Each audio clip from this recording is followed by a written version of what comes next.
السلام علیکم ناظرین، امید ہے کہ آپ لوگ خیر و عافیت سے ہوں گے۔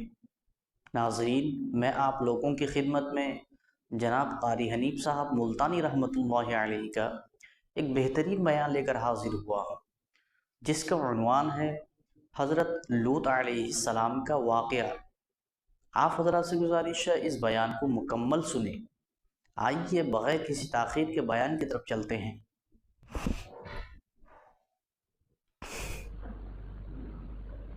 سیدنا لوط علیہ السلام کی قوم بعض تو کیا آتی شرک میں تو گرفتار تھے ہی، ایک اور بیماری میں مبتلا ہو گئے، ایک اور مرض ان کو لاحق ہو گیا، ایک اور تباہی انہوں نے خرید لی کہ عورتوں کو چھوڑ کر لڑکوں کے پیچھے پڑ گئے۔ اللہ اکبر۔ بدماشی ہے، بدکاری ہے۔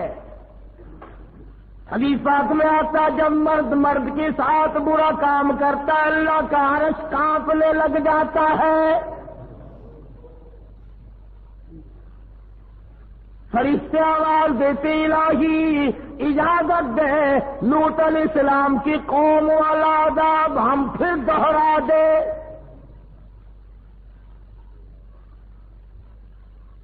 اللہ کا نبی کھڑا ہے، سمجھاتا ہے، مانتے نہیں ہیں، بیماری پھیلتی چلی گئی، مرض بڑھتا چلا گیا، مرض بڑھتا گیا، جوں جوں دوا کی، اللہ کے نبی نے جو تبلیغ کی، جو سمجھایا، جتنا آگے خبردار کیا اتنی بگڑتے چلے گئے۔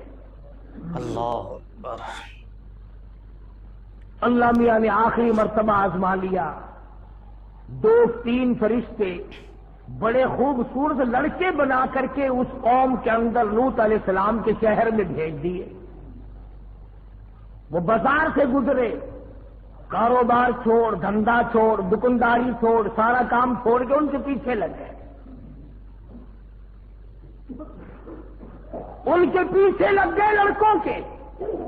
وہ لوط علیہ السلام کے گھر میں پہنچے اور کہا کہ دیکھو یہ تمہارے لوگ ہمیں تنگ کرتے ہیں۔ لوط علیہ السلام نے اپنے گھر میں ان کو بٹھایا اور باہر سے دروازہ بند کر کے اور باہر خود کھڑے ہو گئے، اور قوم کے لوگ اور زیادہ بڑھ گئے، کہنے لگے نکال ان لڑکوں کو ہمارے حوالے کر، ہم اپنی خواہش پوری کریں گے، ہم ان کے ساتھ برا کام کریں گے۔ لوط علیہ السلام فرمانے لگے ان ظالموں میرے مہمان ہیں، بعد آؤ بعد آؤ، بے عزتی نہیں کیا کرتے مہمان کی۔ مفسرین نے لکھا دیواروں پہ چل گئے، دروازہ توڑنے لگے، نکال ان کو باہر۔ سیدنا لوط علیہ السلام کو خبر نہیں یہ لڑکے ہیں یا فرشتے ہیں، لڑکے سمجھ رہے ہیں کہیں سے میرے مہمان آئے، فرمانے لگے لوگوں جانے دو بعد آؤ۔ فرمایا قال یا قوم،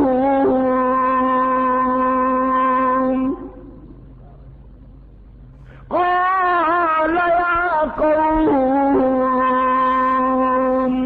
او میری قوم کے لوگوں، او میرے بھائیوں، او میرے رشتے داروں، ہؤلاء بناتی اطہر لکم، تمہارے گھروں میں میری بیٹیاں موجود ہیں، عورتیں موجود ہیں، ان سے اپنی حاجت روائی کرو، ان سے اپنی خواہش کو پوری کرو، جاؤ میرے مہمانوں کو نہ ستاؤ، قربان جاؤں نبی پر، کافروں کی بیٹیوں کو اپنی بیٹیاں بنایا ہے، میری بیٹیاں۔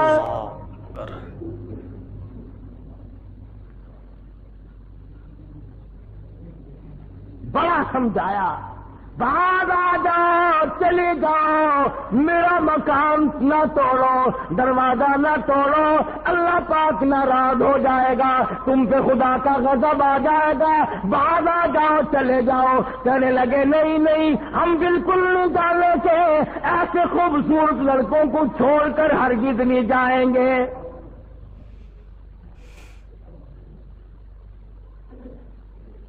سیدنا لوط علیہ الصلوۃ والسلام نے بڑا سمجھایا، ہاتھ باندھے، منتیں کی، بڑے بڑوں کی، سرداروں کی، چودھریوں کی ملتیں کی، بڑے بڑے سرمایہ داروں کی ملتیں کی، اندازہ لگا نبی خوشامد کر رہا ہے، کفر اوپر کو چڑھ رہا ہے۔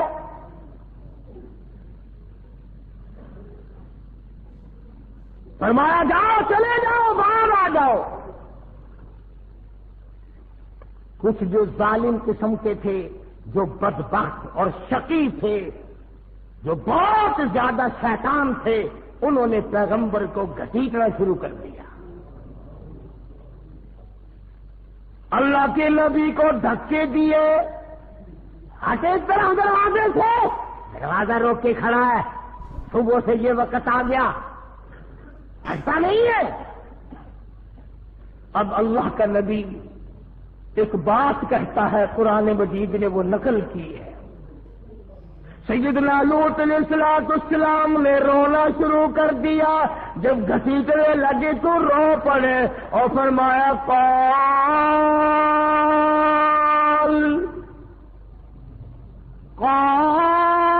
لو ان لی بکم قوة او آوی الى رکن شدید، اے کاش میرے پاس فوج ہوتی، میرے پاس لشکر ہوتا، میرے ہاتھ میں لاٹھی ہوتی، طاقت ہوتی، قوت ہوتی، میں تمہیں مار کے بھگاتا۔ اور ظالموں شرم کرو، نبی کو نہ مارو۔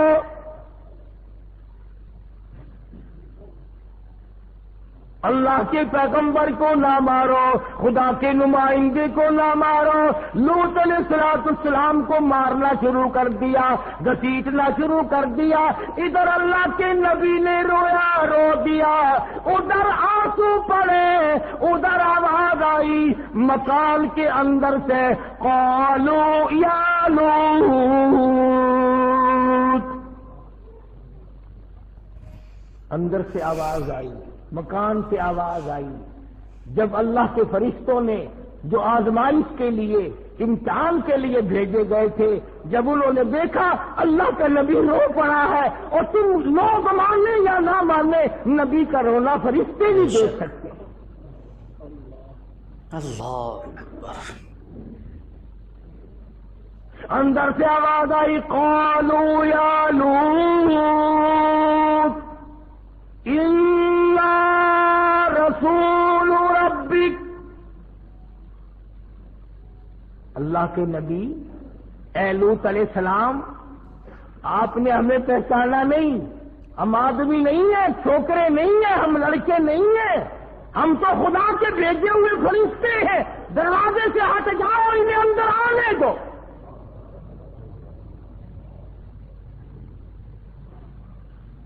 چھوڑ دو دروازہ، اور آپ ایسا کریں، اپنے اہل و عیال کو ساتھ لیں، بیوی بچوں کو ساتھ لیں، 2 منٹ کے اندر بستی سے باہر چلے جاؤ، ہم تو اس بستی کو برباد کرنے آئے ہیں۔ لوط علیہ السلام اللہ کا نبی سے زیادہ اللہ کو کون جانتا ہے، کون سمجھ سکتا ہے؟ لوط علیہ السلام فوراً کھڑے ہوئے اور اپنے بال بچوں کو سنبھالا، جلدی کرو، باہر نکلو، بستی کے ساتھ کچھ اور ہونے والا ہے۔ نبی جانتے تھے کہ خدا کا غضب آ گیا، جلال آ گیا، اب نبی کا رونا خدا نہیں دیکھ سکتا۔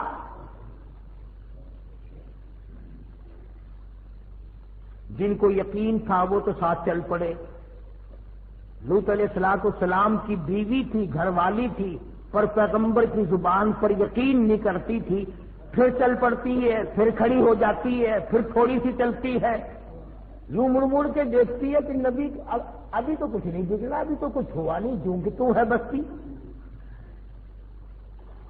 اللہ تو جانتا تھا نا میرے نبی کی زبان پر یقین نہ کرنے والی ہم نے تجھے بیچ میں لپیٹنا ہے. اللہ اکبر.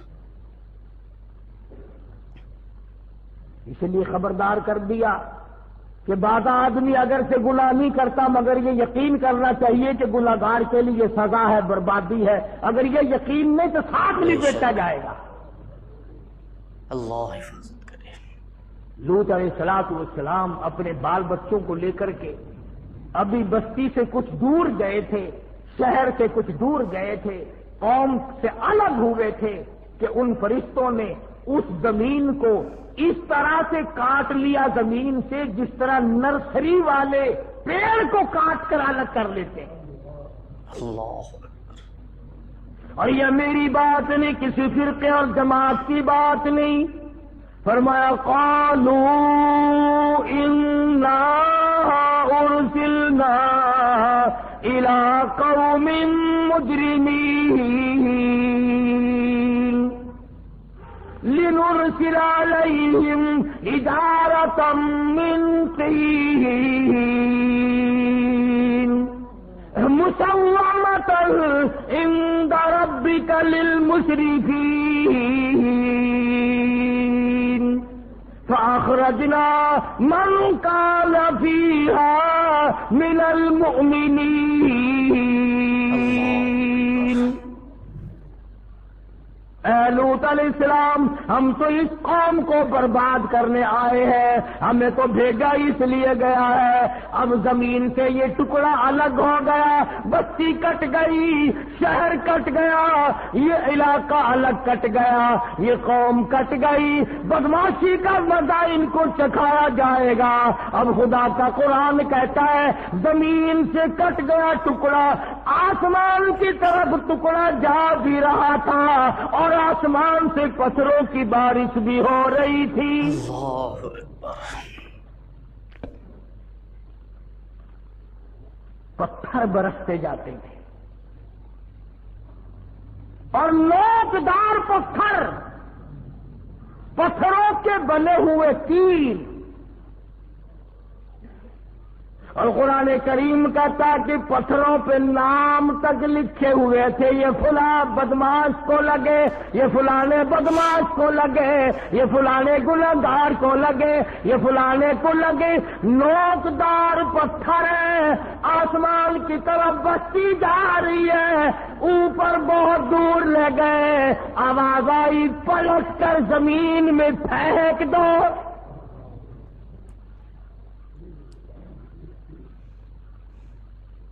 عورتیں مر گئی، بچے مر گئے، ساری قوم برباد ہو گئی. فرمایا وَتَرَكْنَا فِيهَا آيَةً لِّلَّذِينَ يَخَافُونَ الْعَذَابَ الْأَلِيمَ. جب میں عذاب دیا کرتا ہوں کون میرے عذاب کو روک سکتا ہے؟ میرے قہر کو کوئی نہیں روک سکتا، میرے غضب کو کوئی نہیں روک سکتا. جب میں غضبناک ہو جاؤں پھر تمہارا اس دنیا میں کوئی نہیں. اور میرے بندے تیرا خیر خواہ میں تھا، تیرا چاہنے والا میں تھا، تو میرا تھا میں تیرا تھا، تو میرا نہیں رہا میں تیرا نہیں رہا. اللہ. پیغمبر کی تعلیم کی قدر نہ کی، پیغمبر کی نصیحت سے کان نہ دھرا، پیغمبر نے بتیرا بلایا، بتیرا سمجھایا. اللہ کے نبی نے ہر ممکن کوشش کی بربادی سے بچ جائے، میرے غضب سے بچ، اللہ کے غضب سے بچ جائے، اللہ کی تباہی سے بچ جائے. اگر اس کے عذاب آ گیا پھر ٹلے گا نہیں. جب وہ زمین کٹی تو لوط علیہ السلام پیغمبر کی بیوی بھی بیچ میں آ گئی. ہاں نسبتیں قائم کر لو جی، فلانے بن جاؤ، فلانے بن جاؤ، یوں ہو جائے گا، یہ ہو جائے گا، وہ ہو جائے گا. اللہ پاک فرماتے ہیں جس چیز کو مٹانے کے لیے میں نے 1,24,000 انبیاء بھیجے، وہی چیز آج تم پھر پیدا کر رہے ہو. وہی شرک، وہی بدعت، وہی کفر کی لعنت۔ جب تک عقیدہ نہیں بنتا اعمال کی جڑیں نہیں بن سکتی۔ قرآن کا فیصلہ ہے، ایک دن میں 100 دیگیں پکا، ایک دن میں 1000 آدمیوں کو کپڑے پہنا، ایک دن میں 100 پانی پینے کے لیے لوگوں کے لیے کنویں بنا، ایک دن میں کروڑوں روپیہ خرچ کر اگر عقیدہ اللہ کے بارے میں صحیح نہیں، تمام کا تمام پانی کی طرح بہہ جاتا ہے۔ سبحان اللہ۔ پہلے عقیدہ صحیح کر، پھر بات بنے گی۔ اگر خیرات کرنے سے سب کچھ بنتا ہے تو بنیے کا مقابلے میں تم خیرات میں نہیں کر سکتے۔ ہندوستان کا ایک ایک کراڑ، ایک ایک بنیا 20-20 لاکھ روپیہ صرف پانی پلانے پہ خرچ کرتا ہے، 10-10 لاکھ روپیہ خرچ کرتا ہے۔ اور اگر میری بات پہ یقین نہ ہو، اب گرمی کا موسم آئے گا، کبھی سندھ کا سفر کرو، گوٹ کی، پنو عاقل، ڈیر کی، میرپور ماتھیلو اور دوسرے اسٹیشنوں پر بنیوں کے لڑکے، کرایوں کے لڑکے برف کا پانی بالٹیوں میں لے کر گاڑیوں کے چاروں طرف پھرتے ہیں۔ پلانے والے کراڑ ہیں، پینے والے امتی اور مسلمان ہیں۔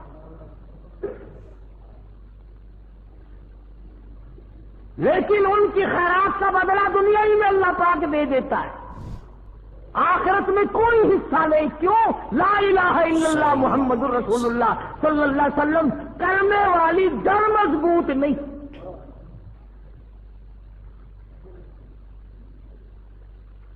بعضے لوگوں نے یہ سمجھ رکھا ہے 10 سیر چاول پکا دو سارے گناہ ختم ہو جاتے ہیں۔ اچھا، اگر یوں کام چلتا تو پھر لوط علیہ السلام کی قوم برباد نہ ہوتی۔ فما كان جواب قومه الا ان قالوا ائتنا، بڑے بڑے سمجھانے کی کوشش کی۔ پیغمبر کب چاہتا ہے کہ قوم برباد ہو جائے؟ پیغمبر کب چاہتا ہے کہ خدا کا ان پر عذاب آئے؟ رات کو سمجھایا، دن کو سمجھایا، صبح سمجھایا، شام سمجھایا، ہر طریقے سے نبی نے ہاتھ پاؤں مارے، مگر قوم نہ مانی، برادری نہیں مانی، خاندان نہیں مانا۔ حضور اکرم صلی اللہ علیہ وسلم نے اپنی قوم کے ہاتھوں ساری عمر مار کھائی۔ چچوں نے مارا، چچازاد بھائیوں نے مارا۔ اسی مسئلے کی وجہ سے تمہیں تو کیا تکلیف پہنچے گی؟ آؤ محمد عربی صلی اللہ علیہ وسلم کے گنبد خضرا سے جا کے پوچھو، کالی کملی والے، آمنہ کے در یتیم، تیری بیٹیوں کو طلاق کس وجہ سے ہوئی تھی؟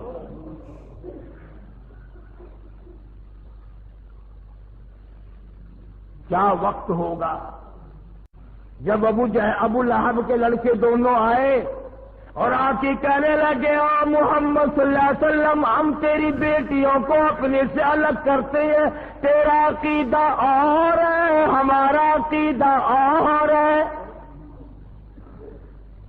تو ایک کا پجاری، ہم کئیوں کے پجاری، تیرا ایک خدا، ہمارے کئی خدا۔ بیٹیوں والے اس بات کو سمجھتے ہیں، جن کو اللہ نے کئی کئی دھی دے رکھی ہیں، کہ دھیوں کے دکھ کتنے سخت ہوا کرتے ہیں۔ پھر امام الانبیاء، شہنشاہ کائنات، سردار دو جہاں کی بیٹیوں کو طلاق ہو جائے، وہ نبی جس نے پتھر کھا کر کبھی بد دعا نہ دی، جس نے گالی کھا کر کے کبھی بد دعا نہ دی، جس کو پہاڑ کی غار میں دھکا دے کر گرا دیا گیا تو بد دعا نہ دی، پہاڑ کے درے میں بیٹھے تھے، ابو جہل نے سر میں پتھر مارا، لہو دور جا کی دھار پڑی، بد دعا نہ دی، لیکن بیٹیوں کے بارے میں کلیجے کو اتنا دکھ پہنچا، فرمایا جا میرا خدا تجھ پہ کوئی کتا مسلط ہے۔ اللہ تھے تو کافر پر نبی کی زبان پر یقین کرتے تھے۔ ابو لہب کے دونوں لڑکوں کو تھڑکا لگ گیا، کانپتے کانپتے گھر گئے۔ ابا نے پوچھا کام کری آئے کہ کر تو آئے پر خیر کوئی نہیں۔ کافر کہہ رہے کافر۔ ابو لہب کہنے لگا کیا بات ہے؟ اس نے کہا 12-13 برس ہو گئے رات دن مارتے مارتے گھسیٹتے گھسیٹتے، پر آج سے پہلے اس زبان سے کبھی بد دعا نہیں نکلی۔ آج ہمارے لیے بد دعا نکل گئی، کام بگڑ گیا۔ تھا تو دشمن چچا لیکن سمجھدار تھا، اس نے بھی یہ نہیں کہا چھوڑو چھوڑو، روزانہ تو ہم اس کو مارتے ہیں، کیا ہو سکتا ہے، کیا بگڑے گا۔ یوں لکھا علماء نے ابو لہب رونے لگا۔ پڑوس کے لوگ آئے، وہ کہنے لگے سردار کیا ہوا؟ قریش کے چودھری تجھے کیا ہوا؟ کہنے لگا خیر نہیں۔ اس نے کہا کوئی جنازہ نہیں، کوئی میت نہیں، کوئی مرا پڑا دکھائی نہیں دیتا، آگ لگی ہوئی نہیں، نقصان کچھ نہیں، تم رو کیوں رہے ہو؟ ابو لہب کہنے لگا اس سے بڑھ کر کیا آگ لگے گی مکے کے اس امین نے میرے بچوں کو بد دعا دے دی۔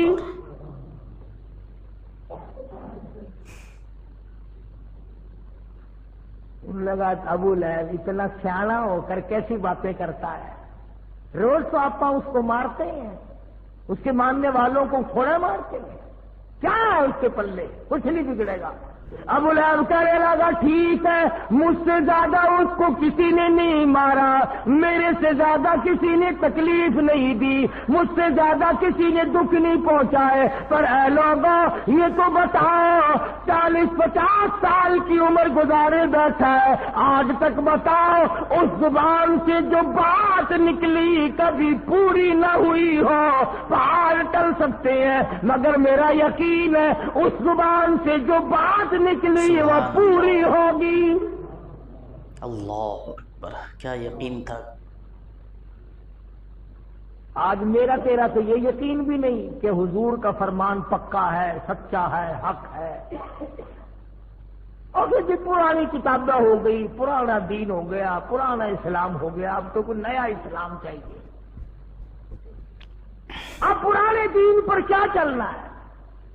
عورت کا یقین نہیں، مرد کا یقین نہیں، دکاندار کا یقین نہیں، ڈاکٹر کا یقین نہیں، افسر کا یقین نہیں، چھوٹے بڑوں کا یقین نہیں، مرد عورت کا یقین نہیں۔ اگر ابو لہب کافر جتنا بھی یقین ہو جائے بات بنتی ہے۔ اللہ اکبر۔ تجارت کے لیے چلا، ابو لہب نے بیٹے ساتھ لیے، شام ہو گئی، راستے میں کہنے لگا قافلے والوں کرم کرو مجھ پر، رحم کرو مجھ پر، میری بات سنو، تمہیں معلوم ہونا چاہیے مکے کے نبی نے میرے بچوں کو بد دعا دے رکھی ہے، ساری رات ان کی حفاظت کرو، خیر نہیں۔ سارے سامان کا ٹبا بنایا، ٹلا بنایا، اوپر دونوں لڑکوں کو سلایا، چاروں طرف لوگوں کو سلایا، ہوشیار کیا، بیدار کیا۔ آواز آئی اور جنگل کے شیر آ جا، آج تیری باری ہے۔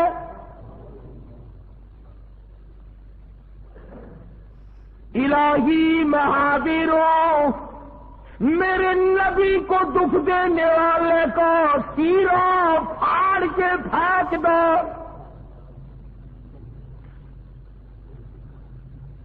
شیر آیا، چاروں طرف پھر رہا ہے، پہاڑ کے، سامان کے، پتہ نہیں چلتا وہ کون گناہگار ہے۔ میں حیران ہوتا ہوں کہ شیر بھی یہ کوشش کرتا ہے کہ ناحق کوئی نہ سر جائے، ناحق کوئی نہ پھر جائے، مجھ پر یوں ہی کسی کا گناہ ناحق خون نہ میرے گلے پڑ جائے۔ پوچھتا ہے الہی جنگل کا شیر ہوں، بڑا دلیر ہوں، تیرا بنایا ہوا جانور ہوں، تیری مخلوق ہوں، مجھے بتا وہ گنہگار ہے کون سا ناحق خون نہ بہا دیا جائے۔ جنگل کا درندہ تو ڈر گیا، مگر میں اور آپ نہ ڈرے، ہم نہ ڈرے، بھائی کا خون بہاتے نہ ڈرے، چچے کا خون بہاتے نہ ڈرے، ماما کا قتل کرتے ہوئے نہ مرے، سالے اور بہنوئی کو قتل کرتے ہوئے کبھی نہ ڈرے۔ اور پھر امتی کا امتی جنت کا ٹھیکیدار بنا پھرتا ہے۔ ظلم کرتے ہوئے سوچتے نہیں کہ کیا اثر ہوگا، کہاں اثر پڑے گا، کہاں یہ بات پہنچے گی۔ آج کسی کی مثل ہے تیرے ہاتھ میں ہے، آج فیصلہ کرنے والا تو ہے، کل کو مثل تیری ہوگی، عدالت دوسری ہوگی۔ سبحان اللہ۔ فیصلہ کرنے والوں خدائی فیصلے کا بھی انتظار کرو۔ الہی مجھے پتہ نہیں چلتا میں کس کو پھاڑوں۔ ہوا کو حکم دیا ان دونوں ظالموں کے منہ کی بھبک جو انہوں نے میرے نبی کو گالیاں دی، میرے نبی کا دل دکھایا، آمنہ کے در یتیم کا دل دکھایا۔ کون سا نبی؟ اللہ غنی۔ علماء کرام نے لکھا ہے کہ جب سیدہ آمنہ خاتون رضی اللہ تعالی عنہا کے پیٹ میں تھے، جہاں بیٹھتی وہاں خوشبو، جس جگہ سوتی وہاں خوشبو کے ہلے، غسل خانے میں جاتی وہاں خوشبو۔ کون سی دکان سے لائی؟ حضرت آمنہ خاتون رضی اللہ تعالیٰ عرض کرنے لگی، امی جان میں خوشبو کس کے لیے لگاؤں؟ 8 مہینے ہو گئے، سہاگ گزر گیا۔